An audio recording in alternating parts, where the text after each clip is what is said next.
Well, hello guys, my name is Nick from Nickstoygarage, and today I'm restoring this Matchbox number 62 TV service fan. I know it says radio rentals, but I think there are two kinds, but in the bottom it says TV service. It's this one. But before we start this video, please make sure to leave a like and subscribe to the channel if you want to see more of my restoration. So there it is, in screen, crashing into screen, the radio rentals TV service fan. As you can see, the sticker is crooked, the paint is gone, the leather and I think the antenna is gone, the little glass on top, there it is, it's broken, like everything in my life, it's broken, I tell you. I don't really like the creamish color it has, and there you see the little sliding door that opened way too high, so I can never ever close that again. Whoopsie! So that doesn't really matter because we're taking this thing apart anyway. This is the bottom and you can clearly see it says the TV service fan and not really, well, radio rentals. I did have another one with radio rentals, with a TV service fan on the sides, but that one broke in half. Don't ask me how I did that, but I managed to do it anyways. So, first order of business is to drill out the front rivet. There's only one rivet that holds in the base, the other side is being held in by a little tabby magic. So you just take my handy dandy screwdriver from just off screen, there it is. And just pry open the base, and the base just releases relatively easily. This is one of the strangest looking bases I've ever seen, but it makes sense because there is where the sliding door just rides on, I guess. And you can see there the dividing wall between the driver, and there it crashed off screen. Then the glass, normally I would drill out the rivet and then just carefully take off the glass, but the glass is broken, so I just take my handy dandy screwdriver, pry it open and just stab it a lot, and the window just right out. It's no idea where that went. Doesn't really matter. So these are all the parts. Last but not least, we are going to concentrate on the base itself, and that is to take out the wheels and axles. But the base was a little bit crooked, so I bend it back into shape.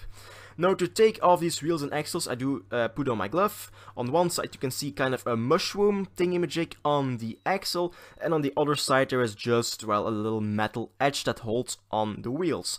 So how I take, there are many ways to take off these axles, but I find the easiest way is to take my Dremel, putting light pressure on the other side so the axle can still spin freely around, and then you can just take off the wheel when the metal edge is being destroyed, I guess, and do the same thing with the rear axle, obviously. So these are all the parts I have from disassembling this magnificent TV service fan. There it is. But first, like, I normally forget this step and do it after it's painted, but I drill out a little pilot hole so it can accept a self-tapping screw in the future, so it can be easily taken apart again whenever I want to redo this car or whenever I decide to. Not sure. Then my favorite step of every restoration, it's my sandblasting cabinet. About 1 minute for the base and 1 minute, not even that, 10 seconds for the base and 30 seconds for the model itself, and all the paint and stickers are gone. Now for primer, I'm using a fine surface primer by Tamiya in grey. The reason is, you will see it in a bit, I will explain in a bit, but I do 3 coats in total, leaving between 15 to 20 minutes to dry between coats, and obviously make sure I paint in the inside, because with the sliding door you can clearly see inside the interior of this car. Now for the color itself, I decided to go with a nice white. So why the grey undertone? Because I didn't want a little in-your-face pearl white. I wanted to have a grayish base color, so the white would turn out a little bit darker, and I have the model in front of me right now, and I think it has the effect where I was going for, so I'm really happy. 3 coats, leaving again 15 to 20 minutes to dry between coats, and then obviously the clear coat goes on. For the base itself, I just take my little cheap €1 black paint can and paint it nice and black. 2 coats in total and then a clear coat so it can be strong as ever, and obviously paint in the top half so when it opens everything is black inside. Next for the fine details, starting with the same process as the ice cream van linked in the top right of your screen right now. That is the black grill surround. Starting with my paintbrush and then taking my toothpick to finish off the job. After that's all nice and filled in, I take my orange paint, because yes, I'm on a roll. I'm painting all the blinkers on all the cars I do lately, which is pretty rare for me. But 2 in the back, obviously, and 2 in the front. And you can clearly see how much I'm shaking at this. No idea why I'm shaking, but I'm shaking quite a lot. Probably I'm a little bit scared of you guys not leaving a like on this video. Next, it's time to put in the little door handles. This is a step I've been doing since the dawn of time, well, the dawn of this channel, January 2019. So I'm doing this thing for over a year. It's been an incredible journey. Next, it's time for the rear lights, so 2 rear red lights.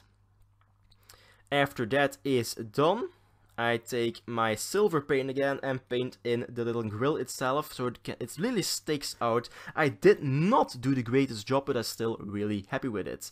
When that's done, I take my yellow, put on some yellow headlights. I used to do the chrome headlights, but I wanted to do something different, and I think it really suits with the white of the model itself.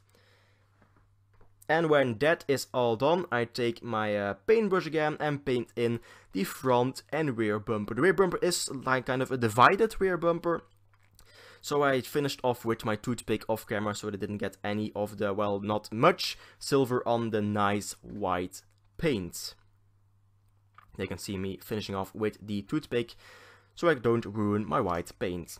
Now there are a lot of parts missing, so I go into my parts bin. I do have an old parts bin, a new parts bin. Kind of searching, and there it is. It's the stickers, the ladder, the TVs, the windshield, and a replacement rear door, because the original rear door just went so yellow.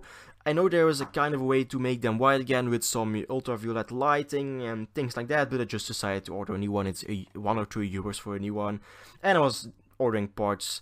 I have these parts for over a year right now, so don't mind me. Next, it's time to put on these stickers. So first I take my scissors and cut the sticker sheet in half, because these are water transfer stickers, so we have to put them in water, blah blah blah blah. You will see in a little bit, just watch the video if you want to know how this thing works.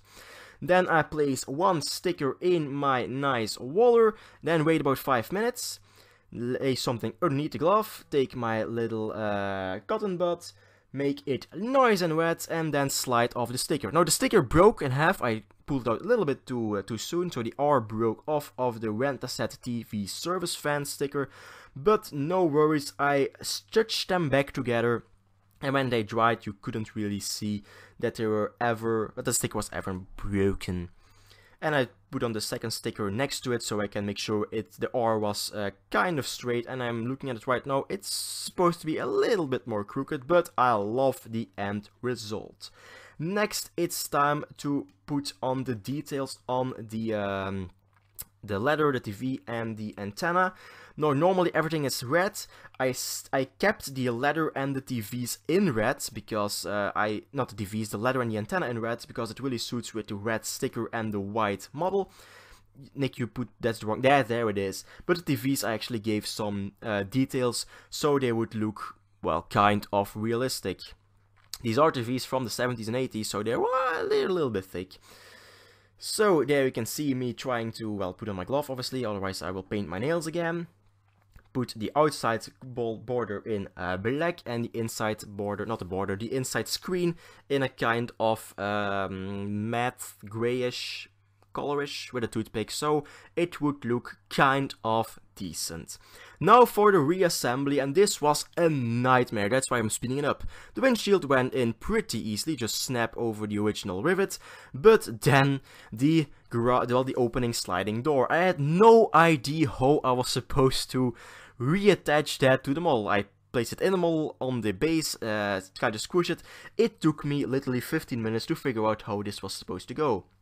And when it was almost in, I figured, Nick, you didn't put on your wheels and axles yet. So I did that first, because I didn't want to damage my nice white paint. So putting the axles through, and take my little vice grips to kind of smash the axle back together. Then to put everything back together, again speeding this up because this literally took me quite a while. And I did it right for once. Woo! Then just snapping in the front axle, taking a self-tapping screw, and screwing the model back together. There you can see me putting in the Sandblasting screw and putting it just back together so it can be easily taken apart in the future. And after that, I just reattach the ladder and the antenna. But now for the eagle-eye viewers. Did someone notice Shrek in the video? Because if you did, the first 5 persons that can give me an accurate timestamp when in the video Shrek appeared are entered to win some vehicle. What vehicle you might ask? Well, anything I have. This is just an example of you can choose one of these vehicles. I'll restore in one of the next videos, and after the video is done, you will receive that car. So the 5 first persons give me an accurate timestamp when Shrek appeared in the video are, well, one of these 5s is entered in that giveaway. So this is it before the restoration, and this is it after the restoration when it's nice, white and red, and I just love the end result with the little TVs on the back. So if you enjoyed this video, please leave a like. I hope you subscribe to the channel and post and to put on the notification so you're notified when I upload a video. And last but not least, I want to thank every single one that has been supporting my Patreon. Thank you very much for watching. Hope to see you next time. Bye.